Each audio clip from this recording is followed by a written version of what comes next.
Friends, नमस्कार, good morning. हमारे YouTube channel ए plus IAS academy में आपका बहुत बहुत स्वागत है। देखिए, आज हमारी जिस टॉपिक पे क्लास होने जा रही है वो टॉपिक बिल्कुल न्यू टॉपिक है। फाइनेंशियल एडमिनिस्ट्रेशन हम पढ़ रहे थे, इससे पहले हमारी क्लास हुई थी। आज इसकी नेक्स्ट क्लास होगी। फाइनेंशियल एडमिनिस्ट्रेशन में हमारा चला था बजट से रिलेटेड टॉपिक। बजट के प्रकार के बारे में हम स्टडी कर रहे थे। तो एक प्रकार तो मैं आपको बता चुका हूँ, दो प्रकार की और स्टडी आज करेंगे। ठीक है, तो हम IAS मेंस के हिसाब से पढ़ रहे हैं और हमारा सब्जेक्ट चल रहा है पब्लिक एडमिनिस्ट्रेशन, जो ऑप्शनल सब्जेक्ट है। ठीक है, और IAS मेंस रिटन एग्जामिनेशन है, आपको क्वेश्चन का आंसर लिखना पड़ेगा। इसलिए आप वीडियो को शुरू से एंड तक अच्छी तरह से देखें, सुने और उसके बाद में लिख लिख के अपनी प्रिपरेशन करें।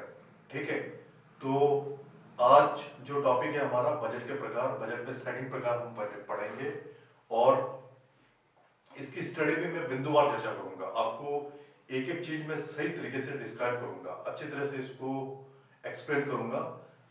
जहां आपको डाउट है अच्छी तरह समझना और उसके बाद में आप अपनी प्रिपरेशन करना। ठीक है, तो हम स्टार्ट करते हैं बजट के प्रकार। Hello friends, we are studying financial administration. Financial administration में आपका बजट का प्रकार चल रहा है। सेकंड प्रकार है आपका बजट का, वो है कार्यपालिका। कार्यपालिका प्रणाली का बजट। देखिए, कार्यपालिका जो हमारे देश की कार्यपालिका है, उस कार्यपालिका हम कह सकते हैं इस तरह से पॉलिटिशियन और ब्यूरोक्रेट आते हैं, नौकर साहब और राजनीतिज्ञ आते हैं, वो इसमें कार्यपालिका में शामिल होते हैं और हमारी कंट्री को रोटेट करते हैं। तो उस कार्यप्रणाली का जो बजट है, कार्यपालिका प्रणाली का बजट, एग्जीक्यूटिव टाइप बजट, उसमें देखते हैं हम क्या स्टडी करते हैं, क्या इसमें बताया गया है। ऐसी प्रणाली जिसमें बजट का निर्माण कार्यपालिका द्वारा किया जाता है। यह एक ऐसा सिस्टम है जिसमें जो बजट का जो निर्माण है वो कार्यपालिका द्वारा किया जाता है। यही इसमें सबसे मेन बात है कि इसमें जो बजट का निर्माण है वो कार्यपालिका द्वारा किया जाता है। कार्यपालिका is the main symbol of budget in this time. Okay, और व्यवस्थापिका की स्वीकृति मिल जाने पर इसे लागू करने की जिम्मेदारी कार्यपालिका के पास ही रहती है। व्यवस्थापिका भी होती है जो व्यवस्था करने का काम करती है, अरेंजमेंट करने का काम करती है। वहां से स्वीकृति मिल जाने पर इसे लागू करने की जो जिम्मेदारी है वो कार्यपालिका के पास ही रहती है। यानी कार्यपालिका ही इसमें मेन सिंबल है। ठीक है, ये बात आपको याद रखनी है। नेक्स्ट, अगला पॉइंट, वित्तीय प्रशासन में कुशलता लाने तथा मितव्ययता के सिद्धांत को अपनाने के लिए आज दुनिया के अधिकांश देशों में कार्यपालिका प्रणाली के बजट को ही अपनाया गया है। देखो, एक तो मितव्ययता लाने के लिए, मितव्ययता यानी कोई भी हमारा बजट है उसको सही तरीके से खर्च करना। मितव्ययता का मतलब है हमारा जो बजट है, प्लानिंग बजट, वो सही जगह एक्सपेंस हो रहा है या नहीं हो रहा है, दैट इज कॉल्ड मितव्ययता। ठीक है, तो मितव्ययता का जो सिद्धांत है हमें अपनाना चाहिए और अधिकांश देश मितव्ययता के सिद्धांत पर चलते हैं और कार्यपालिका प्रणाली के बजट को ही अपनाया है। यानी विश्व के अधिकांश देशों ने कार्यपालिका के बजट प्रणाली के सिद्धांत को ही अपनाया है। अगला जो बजट का प्रकार है वो है थर्ड नंबर बजट है, उसका नाम है मंडल या आयोग प्रणाली का बजट। देखिए, मंडल या आयोग प्रणाली का बजट से क्या तात्पर्य है, बोर्ड कमीशन टाइप बजट। अब देखिए इसमें क्या बताया गया है, जब बजट का निर्माण किसी आयोग या बोर्ड या मंडल द्वारा तैयार किया जाता है तो उसे आयोग प्रणाली का बजट कहते हैं। देखिए, इसमें सीधी सी बात है, इसके नाम से स्पष्ट है, जब बजट का निर्माण किसी मंडल, आयोग या फिर बोर्ड द्वारा किया जाता है, किसी भी मंडल द्वारा या किसी बोर्ड द्वारा या किसी भी आयोग द्वारा अगर बजट का निर्माण किया जाता है तो उसे आयोग बजट कहा जाता है। ठीक है, उसे आयोग प्रणाली का बजट कहा जाता है, कमीशन सिस्टम बजट उसे कहा जाता है। ठीक है, अगला पॉइंट, इन आयोगों के सदस्य या तो केवल प्रशासकीय अधिकारी होते हैं या इनमें विद्यार्थी अधिकारियों को भी शामिल कर लिया जाता है। देखिए, इन आयोग में जो मेंबर होते हैं या तो वो प्रशासनिक अधिकारी होते हैं, कोई भी एडमिनिस्ट्रेशन ऑफिसर होते हैं, या फिर विद्यार्थी अधिकारियों को भी शामिल कर लिया जाता है। विद्यार्थी अधिकारी से मतलब कोई विद्यार्थी अधिकारी की पोस्ट होगी, उनको भी इसमें शामिल कर लिया जाता है। ठीक है, बजट के निर्माण में। नेक्स्ट पॉइंट, यह व्यवस्था अमेरिका के कुछ राज्यों में पाई जाती है। ये जो बजट प्रणाली का जो सिद्धांत है, ये थर्ड नंबर सिद्धांत है, मंडल या आयोग प्रणाली का बजट, ये अमेरिका के कुछ स्टेट में पाई जाती है क्योंकि अमेरिका कंट्री है और वो स्टेट में डिवाइड है, तो वहां पर इस तरह की बजट व्यवस्था पाई जाती है कुछ स्टेट के अंदर। ठीक है, ये बात आपको याद रखनी है, मोस्ट इंपॉर्टेंट। ये जो बात है आपकी, ये मोस्ट आईएलपी, ठीक है। अगला पॉइंट, ये प्रक्रिया वित्त पर से कार्यपालिका के एकाधिकार हटाने के लिए या बजट के निर्माण में स्वतंत्र प्रशासनिक अधिकारियों को कार्यपालिका का साथ देने के लिए अपनाई जाती है। ये जो प्रोसेस है इस बजट में, ये वित्त पर से कार्यपालिका के एकाधिकार को हटाने के लिए, ये सबसे पहली कंडीशन, वित्त पर से, वित्त यानी फाइनेंस, पैसा से कार्यपालिका के एकाधिकार को हटाने के लिए या फिर बजट के निर्माण में स्वतंत्र प्रशासनिक अधिकारियों को कार्यपालिका का साथ देने के लिए अपनाई जाती है। जो स्वतंत्र प्रशासनिक अधिकारी है उनको कार्यपालिका का साथ देने के लिए बजट के निर्माण में ये प्रक्रिया अपनाई जाती है। इस बात को आपको विशेष रूप से ध्यान रखना है, क्योंकि we are discussing in budget, types of budget, it's the most important. तो इसमें क्या बताया गया आगे कि वर्तमान में विश्व के जो अधिकांश देश हैं उसमें बजट निर्माण की जो कार्यपालिका प्रणाली ही अधिक लोकप्रिय है, क्योंकि ये अधिक व्यवहारिक है।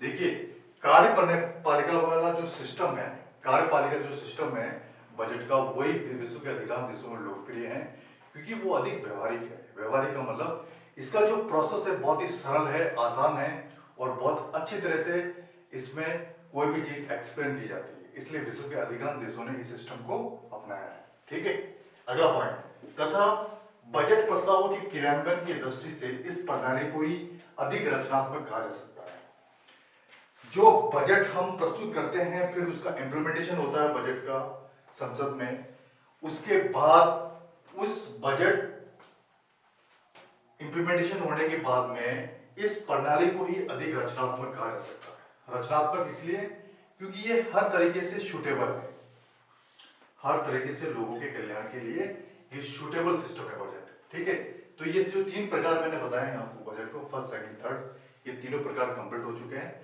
अब नेक्स्ट आगे है आपका बजट का महत्व, इंपॉर्टेंस ऑफ बजट। बजट का क्या महत्व है हमारे लिए, उसके बारे में हम स्टडी करते हैं, उसके बारे में हम चर्चा करते हैं। इसको मैं आगे बताऊंगा आपको। वर्तमान युग में सभी प्रकार के राज्यों के लिए बजट का विशेष महत्व है। देखिए, वर्तमान टाइम में सभी प्रकार के राज्य, कोई भी स्टेट हो, उसमें बजट का बहुत बड़ा महत्व है, क्योंकि एक साल में बजट एक बार लागू किया जाता है, एक बार बजट प्रस्तुत किया जाता है, पूरे साल भर उस बजट के अकॉर्डिंग ही नीतियां बनती है और उसके अनुरूप डेवलपमेंट के काम होते हैं, लोगों के कल्याण के लिए काम किया जाता है। ठीक है, अगला पॉइंट, बजट राज्यों में राष्ट्र की आर्थिक नीति को नियंत्रित एवं संचालित करने के विशिष्ट साधनों में अपना महत्वपूर्ण स्थान रखता है। देखिए, बजट राज्यों में क्या इंपॉर्टेंट काम करता है, राष्ट्र की आर्थिक नीति है ना, नेशन इकोनॉमिक पॉलिसी को नियंत्रित एवं संचालित करने के विशिष्ट साधनों में अपना महत्वपूर्ण स्थान रखती है। यानी राज्यों की जो आर्थिक नीति है, स्टेट की जो आर्थिक कंडीशन से कैसे उबरा जाए, उस अनुरूप कैसे बजट को प्रस्तुत करें, फिर उस बजट के अनुरूप हम कैसे काम करें कि हमारी आर्थिक स्थिति अच्छी हो, उसके अकॉर्डिंग ये बजट को इम्प्लीमेंट किया जाता है। ठीक है, यही सबसे बड़ा महत्व है। आगे इसमें यह बताया गया है, ये कहना अतिशयोक्ति नहीं होगा कि वर्तमान में राज्यों का संचालन बजट के माध्यम से होता है। बिल्कुल, ये कहना बिल्कुल अतिशयोक्ति नहीं होगा, बिल्कुल ये कह सकते हैं कि बिल्कुल गलत नहीं है, क्योंकि राज्यों का जो संचालन है बजट के माध्यम से ही होता है। हर राज्य में विधानसभा द्वारा बजट प्रस्तुत किया जाता है, हर स्टेट का मुख्यमंत्री विधानसभा में बजट प्रस्तुत करता है, उस बजट के अनुरूप ही पूरे साल भर का लेखा जोखा, कार्य प्रणाली, सारा सिस्टम उसी पर आधारित होता है। ठीक है, अगला पॉइंट, आधुनिक युग में सरकार एवं प्रशासन का हस्तक्षेप मानव जीवन के प्रत्येक क्षेत्र में काफी बढ़ गया है। देखिए, आज के टाइम में सरकार एवं प्रशासन का जो हस्तक्षेप है मानव जीवन में, देखिए सरकार और प्रशासन दोनों एक दूसरे से जुड़े हुए काम है। सरकार और प्रशासन मिलकर ही हमारे कंट्री को चलाते हैं और मानव जीवन में इनका हस्तक्षेप तो होता ही है, लेकिन हद से ज्यादा होना ये भी हानिकारक ही है। ठीक है, सही तरीके से पॉलिसीज होनी चाहिए, सही तरीके से पॉलिसीज इंप्लीमेंट होनी चाहिए, उस तरीके से हमारा जीवन सही तरीके से चले और सरकार और प्रशासन का काम भी ठीक ठाक से हो, यही हमें आशा होकर काम करना चाहिए। हमारी चर्चा हो रही थी बजट के महत्व के ऊपर। उससे पहले मैं आपको एक बात बताना चाहता हूँ, वापस रिपीट, आईएएस मेंस का जो एग्जाम है वो रिटन एग्जाम है, लिखित एग्जाम है। आपको इसमें क्वेश्चन का आंसर लिखना पड़ेगा और वो भी एक निश्चित टाइम पीरियड में, इसलिए आप लोग लिखने की प्रैक्टिस करें कि हम एक निश्चित टाइम पीरियड में उस क्वेश्चन का आंसर दे सकें जो क्वेश्चन हमसे डिमांड कर रहा है, ठीक है। और आप लोग लिख लिख के अभ्यास करें, उसके अकॉर्डिंग ही अपनी प्रिपरेशन करें, ठीक है। हम पब्लिक एडमिनिस्ट्रेशन सब्जेक्ट में आपको यहाँ पढ़ा रहा हूँ। पब्लिक एडमिनिस्ट्रेशन सब्जेक्ट में हम टॉपिक वाइज चल रहे हैं। हमारा पेपर फर्स्ट की स्टडी हो रही है, ठीक है। पेपर फर्स्ट में जो हमारा टॉपिक है फाइनेंशियल एडमिनिस्ट्रेशन, उसके बारे में हम पढ़ रहे हैं। फाइनेंशियल एडमिनिस्ट्रेशन में बजट के प्रकार से आज स्टार्ट किया था और हम आगे अभी बजट के महत्व पर चर्चा कर रहे हैं, ठीक है। तो बजट के महत्व में आगे बताया गया है, ये जो है आपका पेपर फर्स्ट।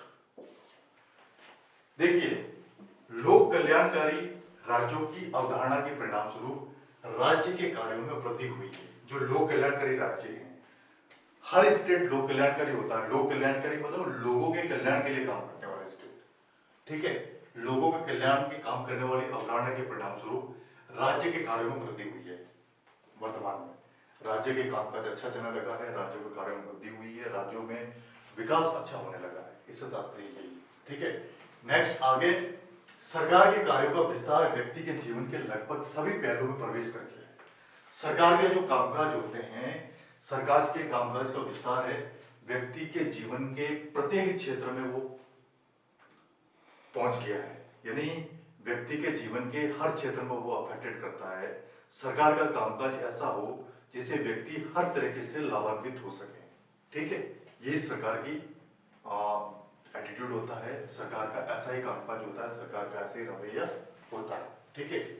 आगे ये बताया गया है, इन सभी कार्यों को पूर्ण करने हेतु एवं नई योजनाओं के सुचारू रूप से संचालन हेतु वित्त की आवश्यकता होती है। देखिए, सरकार का कोई भी काम हो, सरकार एक सिस्टम है, सरकार से एक सिस्टम से चलता है। सरकार की जो नीतियां हैं, पहले नीतियां बनती है, फिर उस नीतियों को इम्प्लीमेंट किया जाता है, लोगों को कल्याण के लिए काम किया जाता है। उन सब में वित्त की आवश्यकता होती है, वित्त, फाइनेंस, पैसा, मनी की आवश्यकता होती है। बिना मनी कोई भी काम रेगुलेट नहीं हो सकता, बिना मनी के कोई भी नीति को आप इम्प्लीमेंट नहीं कर सकते। इसलिए first basis finance, okay. Next आपका पॉइंट है, वित्त के अभाव में सरकार की कोई भी योजना पूर्ण नहीं हो सकती। ये मैं पहले ही बता चुका हूं आपको कि वित्त का अगर अभाव है, वित्त के अभाव में सरकार की कोई भी योजना सक्सेस नहीं हो सकती। सरकार की किसी भी योजना में आप काम नहीं कर सकते, सरकार किसी योजना को कंप्लीट कर नहीं सकती बिना वित्त के, ठीक है। ये बात याद रखनी है, मोस्ट इंपॉर्टेंट। देखिए आगे इसमें क्या बताया गया है कि सरकार बजट की सहायता से अपना समस्त कार्य संपन्न करती है। सरकार पहले बजट प्लान करती है और बजट की सहायता से जो भी सरकार के कामकाज होते हैं, सरकार के जो समस्त कार्य है वो बजट के अनुरूप ही चलते हैं और बजट के हिसाब से सरकार अपने सारे समस्त कार्य संपन्न करती है, ठीक है। अगला पॉइंट, सार्वजनिक आय के विभिन्न स्रोतों का अधिकतम सदुपयोग करने की योजना बनाती है। सार्वजनिक आय यानी पब्लिक आय, सार्वजनिक आय के जो भी स्रोत है, जहां जहां से सरकार को पैसा मिल सके, वहां वो योजना बनाती है। उस तरह की वो योजना बनाती है जहां जहां से सरकार को रेवेन्यू हो सके, ठीक है। अगला पॉइंट देखिए, बजट का महत्व मैं अभी तक पॉइंट वार मैंने आपको विधिवार चर्चा की है। बजट के महत्व के बारे में सारे महत्व मैं आपको बता चुका हूं।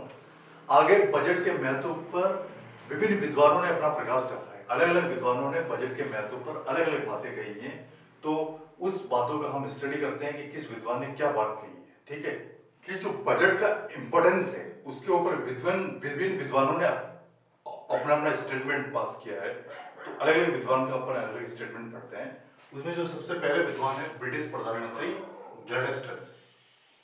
देखिए, ब्रिटिश प्रधानमंत्री ग्लैडस्टन ने क्या कहा है, उन्होंने ये कहा है कि एक बार ही कहा था उन्होंने कि बजट केवल गणित के आंकड़े मात्र नहीं। ये सबसे इंपॉर्टेंट और सबसे अच्छी बात है कि बजट केवल गणित के आंकड़े मात्र नहीं है, बल्कि ये हजारों व्यक्तियों की समृद्धि, विभिन्न वर्गों के पारस्परिक संबंधों तथा राज्यों की शक्ति का मूल है, ठीक है। देखिए, ग्लैडस्टन ने क्या कहा, बजट केवल गणितीय आंकड़े नहीं है। हम भी जानते हैं कि बजट में गणितीय आंकड़ों का उपयोग किया जाता है कि इस पॉलिसी के लिए इतना बजट दिया जाता है, इस विभाग के लिए इतना बजट दिया जाता है। ये सिर्फ गणितीय आंकड़े, लेकिन इसके साथ साथ ये जो गणितीय आंकड़े, ये सिर्फ गणितीय आंकड़े पैसों को दर्शाता है।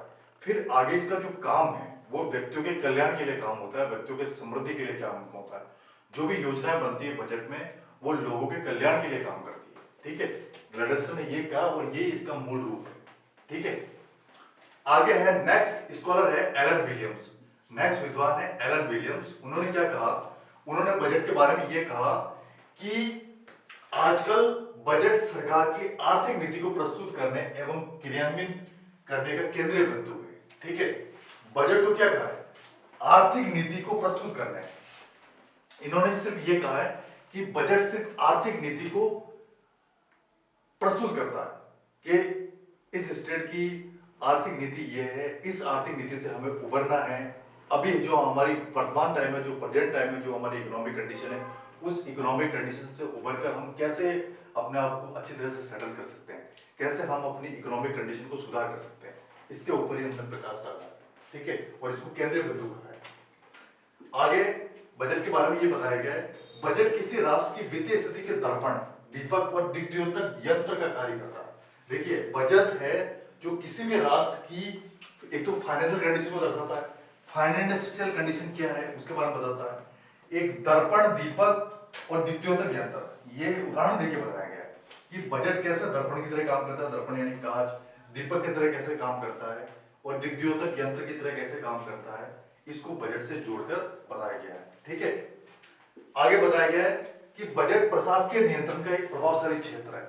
बजट जो है प्रशासकीय नियंत्रण का एक प्रभावशाली क्षेत्र है कि बजट जब लागू होता है तो इसमें विभिन्न प्रशासनिक अधिकारी इसमें काम करते हैं। प्रशासनिक अधिकारी अपने रूल्स के अकॉर्डिंग, रूल्स अपने अधिकार क्षेत्र में, अधिकार क्षेत्र के अधीन रह के कैसे उस बजट में अपना काम करते हैं, कैसे प्रशासकीय नियंत्रण की नीति को अपनाते हुए बजट को इम्प्लीमेंट करते हैं, ये इसमें बताया गया है। बजट के माध्यम से सरकार देश के सम्मुख सामाजिक एवं आर्थिक विकास की योजनाओं को जनता के सामने रखती है। देखिए, बजट से सरकार क्या संदेश देना चाहती है। जब बजट सरकार प्रस्तुत करती है तो वो जनता के सामने सामाजिक और आर्थिक पहलू रखती है कि समाज में किस तरह से ये बजट काम करेगा, समाज के लोगों के लिए किस तरह से बजट काम करेगा, आर्थिक स्थिति को कैसे हमारी उभारेगा ये बजट वित्तीय वर्ष में, उस पर्टिकुलर वर्ष में आर्थिक स्थिति से हम कैसे उभर सकते हैं, उस ओर सरकार इंडिकेट करती है। ठीक है, इसमें ये बताया गया है। नेक्स्ट आगे ये बताया गया है कि बजट में सामान्यतः उत्पादन, उपयोग, आयात निर्यात, राष्ट्रीयकरण, क्रय विक्रय, वाणिज्य, उद्योग, आयकर, कराधान आदि सभी समस्याओं के संदर्भ में सरकार की नीतियों का उल्लेख किया जाता है। देखिए, बजट में किन किन नीतियों का उल्लेख किया जाता है उसको मैं आपको क्रमवार बताता हूँ। सबसे पहले बजट में उत्पादन, किसका उत्पादन कितना हो रहा है, नहीं हो रहा है, उस उत्पादन का क्या उपयोग हो रहा है, कोई भी वस्तु है, सामान, उसका उपयोग कैसे हो रहा है। सेकंड बात, उपयोग से कितना रेवेन्यू में हो रहा है सरकार को। ठीक है, आयात और निर्यात, कोई भी सामान उसका एक्सपोर्ट इंपोर्ट कैसे हो रहा है, थर्ड कंडीशन। फोर्थ है राष्ट्रीयकरण, नेशनल लेवल पे बजट का क्या इंपॉर्टेंस है। क्रय विक्रय, खरीदना और बेचना, पांचवा काम। छठा वाणिज्य, कॉमर्शियल रूप से जब बिजनेस में कैसे हम ग्रोथ कर रहे हैं। ठीक है, आयकर, आय के ऊपर जो टैक्स लगता है उससे कितना रेवेन्यू हो रहा है। कराधान, जो कर लग रहा है टैक्स, उससे कितना रेवेन्यू हो रहा है, आदि सभी समस्याओं के संदर्भ में सरकार की नीतियों का उल्लेख किया जाता है। इन सभी समस्याओं को ध्यान में रखकर सरकार नीतियां बनाती है, उसके अनुरूप बजट पेश करती है और उसके अनुरूप ही बजट को इंप्लीमेंट करती है। ये सरकार का मेन काम होता है। ठीक है, आगे देखिए, बजट में लोक कल्याणकारी राज्य का प्रतिबिंब भी देखा जा सकता है। देखिए, बजट से हम क्या अनुमान लगाते हैं। जब बजट आता है तो लोगों में बड़ा उत्साह रहता है कि इस साल नया बजट आया है, क्या क्या काम होगा। एक तरह से ये प्रतिबिंब का काम करता है, प्रतिबिंब के रूप में देखा जा सकता है। लोक कल्याणकारी राज्य के प्रतिबिंब के रूप में बजट को देखा जा सकता है। ठीक है, आगे देखिए, एक नया टॉपिक आया है, बजट के सिद्धांत, प्रिंसिपल्स ऑफ बजट। अब देखिए, बजट के क्या क्या सिद्धांत है उसके ऊपर हम चर्चा करेंगे कि बजट के कौन कौन से सिद्धांत है, उसके ऊपर हम चर्चा करते हैं। उसमें क्या बताया गया है, बजट व्यवस्था वित्तीय प्रशासन का मुख्य आधार है। जो बजट का जो अरेंजमेंट है वो मेन काम क्या है, वित्तीय प्रशासन का मुख्य आधार है। जो वित्तीय प्रशासन है, फाइनेंशियल एडमिनिस्ट्रेशन है, उसका ये मुख्य आधार है। और ये हमारा टॉपिक चल रहा है वित्तीय प्रशासन, फाइनेंशियल एडमिनिस्ट्रेशन क्या होता है, उसका ये बजट मुख्य आधार है। अब देखिए आगे क्या बताया गया है, वित्तीय प्रशासन में पूर्णता एवं स्थायित्व हेतु बजट के सदृढ़ सिद्धांत का होना आवश्यक है। देखिए, वित्तीय प्रशासन में पूर्णता और स्थायित्व होने के लिए बजट का एक सुदृढ़, एक निश्चित, एक ठोस सिद्धांत का होना आवश्यक है कि बजट का जो ये सिद्धांत है सही तरीके से इंप्लीमेंट करेगा या नहीं करेगा। ठीक है, इसका होना आवश्यक। नेक्स्ट पॉइंट, विभिन्न देशों में लंबे अनुभवों के आधार पर बजट के कुछ सिद्धांत प्रतिपादित किए ताकि बजट को अधिक सार्थक एवं उपयोगी बनाया जा सके। देखिए, अलग अलग देशों ने बजट प्रस्तुत करने के लंबे अनुभव के आधार पर बजट के सिद्धांतों को प्रतिपादित किया है कि यह बजट का सिद्धांत अपनाकर हम कैसे बेटर तरीके से लोक कल्याणकारी काम कर सके, कैसे बजट को और अधिक प्रभावी बना सके, कैसे बजट को लोगों के कल्याण के रूप में काम कर सके। और उसके लिए विभिन्न देशों ने स्टडी करके लंबे अनुभवों के आधार पर कई सिद्धांत प्रतिपादित किए। उन सिद्धांतों का अपन स्टेप बाय स्टेप चर्चा आगे हम करने वाले हैं। विभिन्न अवधारणाओं का अध्ययन करने के पश्चात बजट निर्माण के सिद्धांत उभर कर सामने आए। बजट निर्माण के निम्नलिखित सिद्धांत उभर कर सामने आए। देखिए, सारी स्टडी करने के बाद में बजट से रिलेटेड जो सिद्धांत उभर कर हमारे सामने आए उसके बारे में हम क्रमवार अध्ययन करेंगे। एक एक पॉइंट को मैं आपको अच्छी तरह से डिस्क्राइब करूंगा, ठीक है, अच्छी तरह से एक्सप्लेन करूंगा। इसमें सबसे पहला पॉइंट है बजट सिद्धांत से रिलेटेड, बजट संतुलित होना चाहिए। देखिए, बजट संतुलित होना चाहिए, इसका क्या अभिप्राय है इसको हम आगे समझते हैं। कि इसमें यह बताया गया कि बजट निर्माण का सर्वप्रथम सिद्धांत यह है कि बजट संतुलित होना चाहिए। संतुलित यानी उसमें जो सभी नीतियां जो लोगों के काम आती है, लोगों के कल्याण के लिए जो काम करती है, उसका सभी का समावेश उसमें होना जरूरी है। ठीक है, संतुलित का मतलब ये हो गया। अब देखिए, संतुलित बजट से अभिप्राय यह है कि आय व व्यय के मध्य उचित संतुलन बना रहे। इसमें सबसे इंपॉर्टेंट बात यह बताई गई है कि आय और व्यय, कितनी इनकम हो रही, कितना रेवेन्यू हो रहा है, कितना एक्सपेंडिचर, कितना एक्सपेंस हो रहा है, उसके मध्य उचित संतुलित बना रहना चाहिए, जब जाके हमारा कामकाज सही तरीके से चलेगा। नेक्स्ट, इसमें आगे ये बताया गया है यदि आपसे अधिक व्यय होता है तो उसे हम घाटे का बजट कहते हैं। देखिए, अगर एक्सपेंस अधिक है यानी जो इनकम है उसका खर्चा अधिक है, यानी खर्चा ज्यादा हो रहा है, तो उसे हम घाटे का बजट कहते हैं। और आगे जस्ट इससे विपरीत, यदि आय से व्यय कम होता है यानी जो इनकम हो रही है उससे खर्चा कम होता है, तो उसे हम अतिरिक्त लाभ का बजट कहते हैं। यानी जितनी इनकम हमारी हो रही है उस इनकम से भी हमारा खर्चा कम हो रहा है, यानी व्यय कम हो रहा है, तो उसे हम अतिरिक्त लाभ का बजट कहते हैं। और ये this is the beneficial of human being, ये जनता के लिए लाभकारी बजट माना जाता है। ठीक है, आगे देखते हैं हम इसमें क्या बताया गया है। वर्तमान समय में घाटे के बजट को ही अच्छा माना जाने लगा। अब वर्तमान समय में क्या हो रहा है कि जहां अधिक व्यय होता है यानी जहां पैसा अधिक इन्वेस्ट होता है उसी को भी अधिक लाभकारी माना जाता है वर्तमान समय में। अब क्यों लाभकारी माना जाता है, कैसे लाभकारी माना जाता है, उसको हम आगे देखते हैं। कि उद्योगों की मंदी को रोकने के लिए यह आवश्यक समझा जाता है कि बजट घाटे का ही बनाया जाए।